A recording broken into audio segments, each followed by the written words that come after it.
ভারত। এই হামলার জবাবও দেয় পাকিস্তান।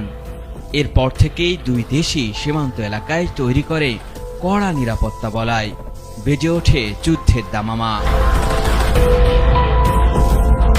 ভারত পাকিস্তানের ওপর যে হামলা চালায় তার নাম দেওয়া হয় অপারেশন সিঁদুর। এই হামলায় এনডিটিভির এক প্রতিবেদনে জানানো হয় পাকিস্তানের ৭০ জন নিহত হয়েছে। তবে এই হামলার পাল্টা জবাবও দেয় পাকিস্তান। তারা দাবি করে ভারতের ৫টি যুদ্ধবিমান ধ্বংস করে দিয়েছে তারা। পাকিস্তানের গোলাবর্ষণে অন্তত ১৫ জন ভারতীয় প্রাণ হারিয়েছে বলেও দাবি করে পাকিস্তান। এই হামলার পরই পাকিস্তান ভারতকে সাফ জানিয়ে দেয় সময় ও সুযোগ বুঝে এই হামলার জবাব দেবে ইসলামাবাদ। পাকিস্তানকেও কঠোর হুঁশিয়ারি দেয় ভারত। এমন পরিস্থিতিতে দুই দেশই বিমানবন্দর ও স্কুল কলেজ বন্ধ ঘোষণা করে।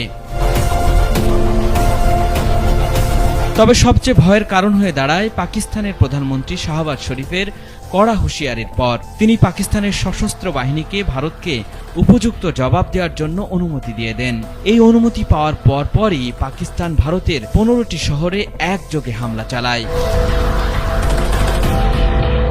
এই হামলার পর অনেকটাই নতজানু হয়ে পড়ে মোদী সরকার। তবে পরিস্থিতি আরও ভয়াবহ হয় ভারতের অপারেশন সিঁদুরের পাল্টা জবাব দিতে পাকিস্তান যখন অপারেশন বুনিয়ান উন মারসুদ শুরু করে। শুক্রবার রাতে এই অভিযানে ভারতের ১১টি সামরিক স্থাপনায় হামলা চালায় পাকিস্তানের প্রতিরক্ষা বাহিনী। এই পাল্টা হামলায় ফাথা-1 ক্ষেপণাস্ত্র ব্যবহার করে পাকিস্তান সেনাবাহিনী। দেশটির নিজস্ব প্রযুক্তিতে তৈরি এই ক্ষেপণাস্ত্রের রেঞ্জ ছিল ১২০ কিলোমিটার। পাকিস্তানের এই হামলায় ভারতের পাঠানকোট বিমানঘাঁটি, উধামপুর বিমানঘাঁটি, গুজরাট বিমানঘাঁটি, রাজস্থান বিমানঘাঁটি এবং সুপারসনিক ক্রুজ ক্ষেপণাস্ত্র ব্রাহ্মসের একটি মজুত স্থান মারাত্মক ক্ষতিগ্রস্ত হয়। এই ঘটনার পর পাকিস্তানের প্রধানমন্ত্রী শাহবাজ শরীফ বলেন, ভারতকে আজ আমরা উপযুক্ত জবাব দিয়েছি এবং নিরীহ প্রাণের রক্তের বদলা নিয়েছি।